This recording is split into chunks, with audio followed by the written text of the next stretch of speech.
કાનાભાઈ કુબાવત. હા, આજ રોજ રાજકોટના જુદા જુદા હિન્દુ સંગઠનના લોકો છે સાથે અને સ્થાનિક લોકો છે. બસ અમે જે તમે બનાવ ખબર છે કે હમણાં જે કાલે દુઃખનો બનાવ બન્યો, જે અકસ્માત થયો, જે ખાડાની હિસાબે, જે રાજકોટમાં એક જગ્યાએ નહીં પણ હરેક જગ્યાએ તમે ક્યાંય ને અવરનવર તમે ક્યાંય ખાડા જોવો છો. તો આવી રીતે રાજકોટમાં ખાડાના હિસાબે કોઈ ન બનાવ બને એ હેતુથી હું મારા લોહીથી રજૂઆત મેં લખી છે કે આજ રોજ રાજકોટના બધા સાથે મળીને કે મેં મારા લોહીથી લખ્યું છે કે ખાડામાં કોઈનું લોહી હવે નીકળવું ન જોઈએ.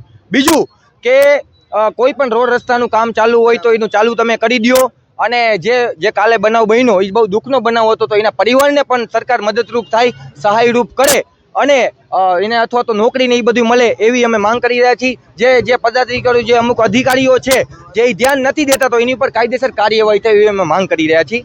આ રજૂઆત બધે પ્રેસ ભાઈને આપી તો પછી આનાથી ડબલ અમે પબ્લિક ભેગી કરશી. પછી અમારા અલગ આંદોલન હશે. પછી ભગતસિંહ જે હતું એ પ્રમાણે અમે કરશું. અત્યારે તો અમારું હજી આ સેમ્પલ છે. જય સિયારામ, જય દ્વારકાધીશ.